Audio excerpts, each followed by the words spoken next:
Students, this is Anirudh Patel and welcome to Knowledge with Anirudh. Today we are going to study factorization of polynomials. Means polynomial का factorization क्या होता है, ठीक है। और उसके अंडर हमको पढ़ना है factor theorem, most important theorem है, क्योंकि इसके बेस पर ही आप आने वाले जो क्वेश्चंस होंगे वो करेंगे। यदि आप ये नहीं करते हैं और वो क्वेश्चन करते हैं तो वो कर तो लोगे, लेकिन आपको बेसिक्स जब क्लियर नहीं रहेंगे तो वो क्वेश्चन का कोई मतलब नहीं रहेगा, ठीक है ना। तो स्टार्ट करते हैं फैक्टराइजेशन ऑफ पॉलिनोमियल्स, ठीक है। और उसमें हमको फैक्टर थ्योरम पढ़नी है। तो फैक्टराइजेशन ऑफ पॉलिनोमियल्स क्या होता है, चलो देखते हैं। तो सबसे पहले बात करते हैं फैक्टर की। फैक्टर क्या होता है ना, नंबर का बात करते हैं, अभी पॉलिनोमियल की बात ही नहीं करते। फैक्टर क्या होता है, जैसे मैंने बोला कि ये नंबर एक 15 और इसको आपको डिवाइड करना है 6 से, ठीक है। तो 6 की टेबल में क्या 15 आता है? नहीं आता है। क्या करेंगे, 6 2 जा 12 माइनस 0 सॉरी 3। तो इसमें तो रिमाइंडर आ रहा है, रिमाइंडर आ रहा है। और इसको क्या बोलते हैं, इस नंबर को जिससे नंबर डिवाइड करते हैं उसको बोलते हैं डिवीजर। जिसमें डिवाइड होता है उसको क्या बोलते हैं, डिविडेंड। ये तो आप जानते हैं। और ये जो हमारा आंसर बोलते हैं जिसको, उसको बोलते हैं कोशिएंट, राइट, ठीक है ना। तो इसको हम लोग लिखने का क्या पैटर्न होता है, इसको क्या पैटर्न कैसे बोलते हैं, तो इसको बोलते हैं dividend. Dividend equal to divisor, divisor multiply quotient plus remainder, ठीक है। तो जब मैं सपोज डिविडेंड क्या था हमारे यहां पर 15 था, डिवीजर क्या था 6 था, और आपका कोशिएंट क्या आया था 2 आया था, प्लस रिमाइंडर क्या आया था 3 आया था। मींस मैंने ये 15 किसके इक्वल है, 6 को मैं 2 में मल्टीप्लाई करके 3 ऐड कर दूंगा तो ये मुझे वापस यही नंबर मिल जाएगा। मींस ये 15 किसके इक्वल है, इसके इक्वल है, ठीक है। और रिमाइंडर क्या आता है, जो इस प्लस के बाद लिखा जाता है, 0 नहीं आया है, ये 3 आया है, रिमाइंडर बच रहा। तो जब रिमाइंडर आता है हमारे पास, तो इस कंडीशन में क्या हो रहा था कि 6 का ये नंबर, ये 6 से इस नंबर में डिवाइड नहीं हो पा रहा है। मींस कब नहीं, क्यों नहीं हो पा रहा है, क्योंकि 6 की टेबल में 15 आता नहीं है। तो जब 6 की टेबल में 15 नहीं आता, इसका मतलब 6 15 का फैक्टर नहीं है। 6 15 का फैक्टर नहीं है, क्यों नहीं है, क्योंकि रिमाइंडर आ रहा है। 2 भी 15 का फैक्टर नहीं है। फैक्टर का मतलब क्या है, जिससे पूरा पूरा डिवाइड हो जाए, या इसकी टेबल में ये नंबर आना चाहिए। यदि आ रहा है तो ये जो नंबर है वो इसका क्या है, फैक्टर है, ठीक है।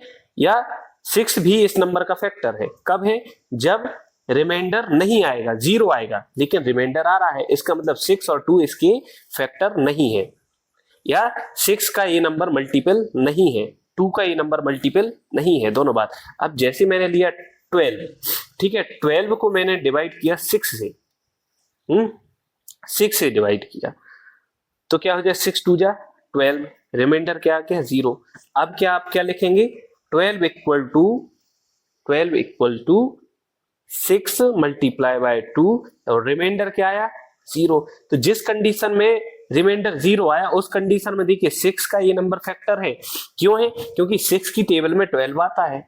2 भी इस नंबर का फैक्टर है, क्योंकि 2 की टेबल में भी 12 आता है।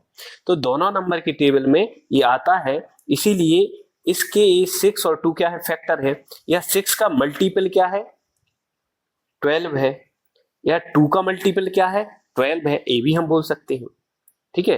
दोनों बात सेम है, लेकिन कहने का तरीका अलग अलग है। 6 इस नंबर का फैक्टर है, 6 इस नंबर का फैक्टर है। क्यों है, क्योंकि 6 से ये नंबर फुली डिवाइड होता है।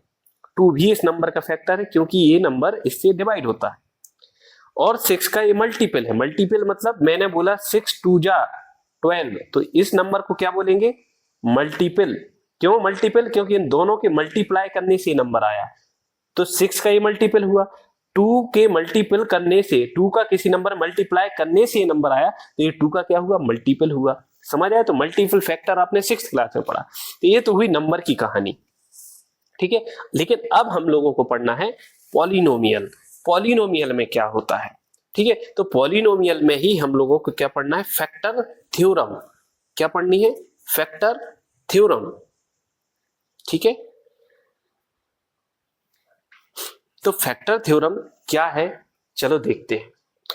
तो रिमाइंडर थ्योरम है, क्या है, if px is a polynomial of degree n। px किस टाइप का पॉलिनोमियल है, उसकी जो डिग्री है, इसका मतलब क्या है, ग्रेटर देन इक्वल। इस डिग्री क्या है, या तो इसकी डिग्री 1 है या फिर 1 से बड़ी है, ठीक है, इसका मतलब ये है। And a is any real number then x minus A is the factor of px। Means x minus a क्या है, एक डिवीजर है, ठीक है, या x माइनस ए एक फैक्टर है किसका, पॉलिनोमियल ऑफ px का। वो किस कंडीशन में होगा, जब pa इज इक्वल टू 0 हो जाएगा, है ना। मीन्स x माइनस ए को px का फैक्टर तभी बोल पाएंगे जब pa इज इक्वल टू 0 हो जाएगा, ठीक है। दूसरी कंडीशन ये है कि pa इज इक्वल टू 0 तभी होगा जब x माइनस ए फैक्टर होगा px का। दोनों बात समझ आ रही कि नहीं आ रही है, नहीं आ रही मुझे, मैं अभी बताता हूं, प्रूव करके बताता हूं, ठीक है। चलिए प्रूफ, आप इस सिलेबस में तो है नहीं, पहले रिमाइंडर थ्योरम होती थी। रिमाइंडर थ्योरम को जस्ट लाइक ऐसे, सपोज एक पॉलिनोमियल है y, रिमाइंडर थ्योरम से हम लोग इसको प्रूव करेंगे, दोनों कंडीशन को, y रिमाइंडर थ्योरम। अच्छा, रिमाइंडर थ्योरम क्या होती थी, सपोज कोई पॉलिनोमियल है px, ठीक है, तो वो किसके इक्वल होगा, वो इक्वल होगा जो डिवीजर होगा। मींस डिवीजर क्या, जिससे इस पॉलिनोमियल को डिवाइड किया गया, x माइनस ए। अच्छा, किसी नंबर से, जैसे मैंने अभी यहां पर 6 से इस नंबर को डिवाइड किया तो कोशेंट 2 आया था, इसी टाइप से इधर पर मैं x माइनस ए से इस पॉलिनोमियल को डिवाइड करूंगा तो कुछ कोशेंट आएगा, तो कोशेंट क्या आएगा, q फॉर कोशेंट, और डिग्री इसकी क्या रहेगी, ठीक है, डिग्री भी क्या रहेगी, इसके इक्वल रहेगी, n के इक्वल, n इक्वल 1 रहेगी, राइट। प्लस ये रिमाइंडर थ्योरम बोलते हैं, रिमाइंडर मींस r, ठीक है, और यहां पर हम लोग इसको p ऑफ a एक रिमाइंडर है, ठीक है, ये रिमाइंडर थ्योरम होती है, ठीक है। जैसे अभी हम लोगों ने यहां पर लिखा dividend equal to divisor multiply quotient plus remainder, right. इसी कंडीशन से यहां पर ये रिमाइंडर थ्योरम के अकॉर्डिंग ये क्या है, डिविडेंड है। अब पॉलिनोमियल पढ़ रहे तो यहां पर क्या हो गया, ये px पॉलिनोमियल के फॉर्म में हो गया। अब ये जस्ट लाइक डिविडेंड, और ये क्या है, डिवीजर, जस्ट लाइक, ठीक है। अब यहां पर पॉलिनोमियल के फॉर्म में है और डिग्री इसकी क्या है, 1 है। qx मींस जब आप डिवाइड करते हैं तो जो कोशेंट आएगा तो qx प्लस ये रिमाइंडर, तो ये थ्योरम है, इसका यूज करेंगे फर्स्ट कंडीशन प्रूव करने के लिए। फर्स्ट कंडीशन ये बोल रही है कि x माइनस ए फैक्टर होगा px का, x माइनस ए px का फैक्टर तभी होगा जब आपका रिमाइंडर 0 होगा, तभी हो पाएगा, ठीक है ना। तभी आप बोल पाएंगे कि x माइनस ए इसका फैक्टर है, qx भी इसका फैक्टर। मैंने अभी आपको बताया था यहां पर कि 6 और 2 तभी इसके फैक्टर है जब रिमाइंडर 0 आया। यहां पर रिमाइंडर नॉन जीरो आ रहा था तब हम बोल पा रहे थे कि 6 और 2 इसके फैक्टर है, नहीं है, ठीक है ना। इसी टाइप से यहां पर हमको सेम जैसा नंबर में करते थे, ऐसा कोई रॉकेट मैथ नहीं है, बिल्कुल सिंपल है। तो मैंने जैसे ही बोला if PA is equal to 0, ठीक है, अगर मैं बोल रहा हूं PA इज इक्वल टू 0 तो क्या हो जाएगा, x माइनस ए इसका फैक्टर हो ही जाएगा, क्योंकि ये पार्ट अगर 0 हो गया तो x माइनस ए भी इसका फैक्टर होगा, qx भी इसका फैक्टर होगा, राइट। तो इसकी x minus A equation number 1, PA is equal to 0 को पुट किया तो substitute the value of PA is equal to 0 in equation 1, तो क्या मिल जाएगा आपको, substitute the value P A is equal to 0 in equation 1, we get, क्या मिलेगा आपको, कर दीजिए। तो मिल जाएगा आपको P X is equal to X minus A Q X plus 0। तो अब अगर रिमाइंडर 0 होता है, तो मैंने यहां भी बताया था, अगर रिमाइंडर 0 है, मैं इससे कंपेयर करके बता रहा हूं था आपको फैक्टर थ्योरम जो है समझ आ जाए। तो जब ये 0 आ जाता है, इसका मतलब ये भी इसका फैक्टर है, ये भी इसका फैक्टर है, तो यही तो हमको प्रूव करना था। तो क्या हो जाएगा, P X is equal to X minus A Q X, ठीक है, ये आ गया, ये दोनों इसके फैक्टर हैं। तो आप क्या कर सकते हैं, आप लिख सकते हैं which shows that x minus a is a factor of px, which shows that x minus a is a factor of px। Proof हो गया फर्स्ट, बिल्कुल इतना ही करना है आपको। तो बस रिमाइंडर थ्योरम आ दीजिए, इसी मैंने नंबर से कंपेयर कर करके आपको बताया कि आपको ये क्या है, पॉलिनोमियल में हम लोग बड़ा कंफ्यूज है, जैसे ये ABCD XYZ आते हैं और बस ऐसे लगता है कुछ अलग टाइप का मैथ पढ़ने वाले हैं, राइट। अब सेकंड करते हैं कि अगर x minus A is a factor of px, mean x minus A factor px का तभी होगा जब हम प्रूव कर लेंगे कि p इज इक्वल टू 0, ठीक है। यहां पर जस्ट इसका अपोजिट है, पहले p इज इक्वल टू 0 था, ठीक है, था, तो px is equal to x minus A Q x आ गया, मीन्स ये दोनों इसके फैक्टर होंगे ही होंगे। कब, जब p इज इक्वल टू 0 हो जाएगा। अगर p इज इक्वल टू 0 है तो x माइनस ए और क्यू एक्स इसके फैक्टर होंगे ही होंगे, ये बात कंप्लीट तय है। इसी टाइप से सेकंड कंडीशन बोल रहा है कि अगर x माइनस ए इसका फैक्टर है तो P A is equal to 0 होगा ही होगा। समझ आया? तो ये हमारे पास है, तो ये आपको प्रूव करना है कंप्लीट। तो सेकंड कंडीशन ये है। सेकंड क्या है कि if x minus a is a factor of px, ये आपको गिवन है। इफ का मतलब आपको ये बात पता है, ये बात यदि है तो वो बात होगी ही होगी, ऐसी बात करते ना, यदि ऐसा हुआ तो वैसा होगा ही होगा, ठीक है ना। यदि बारिश हुई तो पानी गिरेगा ही गिरेगा, ये बात है कि नहीं। इसी टाइप से तो x minus A is a factor of P x, ये कब होगा, तो आप रिमाइंडर थ्योरम का यूज कर लीजिए। वाई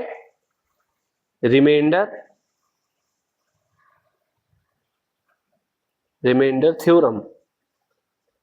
अच्छा, रिमाइंडर थ्योरम क्या बोलती है कि आप पी एक्स से x माइनस ए एक पॉलिनोमियल है पी एक्स, और इसमें x माइनस ए से आप जैसे ही डिवाइड करेंगे तो कोई ना कोई आपको क्वोशिएंट आएगा कि नहीं आएगा। समझ लीजिए वो आया gx, ठीक है। अब वहां पर qx कर चुके तो यहां पर gx कर लिया, gx आएगा ही आएगा। यदि px में आप x माइनस ए से डिवाइड करोगे कोई क्वोशिएंट आएगा, ठीक है। अब हमको प्रूव का क्या करना है, pa इज इक्वल टू 0 आ जाएगा। तो बस, तो we know that since x minus A is equal to 0, यदि मैं इसको x माइनस ए को 0 के इक्वल करता हूं, आपको x की वैल्यू क्या मिलती है, a। x की वैल्यू यदि इसमें पुट कर देते, सपोज इक्वेशन नंबर सेकंड, ठीक है, तो put the value of x is equal to a in equation second, we get, कर दीजिए भाई। तो x के प्लेस पर a कर देते तो P A is equal to a minus a और जी ए हो जाएगा, इधर भी सब में a कर दिया तो ये क्या हो जाएगा, पी ए से कैंसिल हो जाएगा, a 0 a g और 0 का a में मल्टीप्लाई होगा तो ये क्या हो जाएगा, पूरा का पूरा होल ये हो जाएगा, pa is equal to 0, mean जो रिमाइंडर है वो भी 0 हो जाएगा। यही तो प्रूव करना था कि अगर x माइनस a किसी पॉलिनोमियल का फैक्टर तभी होगा जब उसका रिमाइंडर 0 हो जाएगा, और फर्स्ट कंडीशन में यदि उसकी रिमाइंडर 0 है तो x माइनस a इस px का पॉलिनोमियल, इसका फैक्टर होगा ही होगा। दोनों बात सेम है, ठीक है, दोनों को घुमा के बोला है। यदि इस किसी रिमाइंडर थ्योरम के अकॉर्डिंग यदि इसका हमने रिमाइंडर 0 कर दिया तो x माइनस ए और QX इसके फैक्टर होंगे। सेकंड कंडीशन में बोला यदि PA इज इक्वल टू 0 है, सॉरी x माइनस ए और QX इसके फैक्टर हैं, तो ये तभी मुमकिन है या पॉसिबल है जब उसका रिमाइंडर 0 होगा। दोनों बात सेम है, यहाँ से कान पकड़ो वहां से, ठीक है, बस मैथ्स बनानी है खुद, ठीक है ना। ये है remainder theorem, most important theorem है। अब इसके बेस पर हम लोग नेक्स्ट क्लास में हमारे क्वेश्चन स्टार्ट करेंगे, एग्जाम्पल स्टार्ट करेंगे। Okay, thank you class.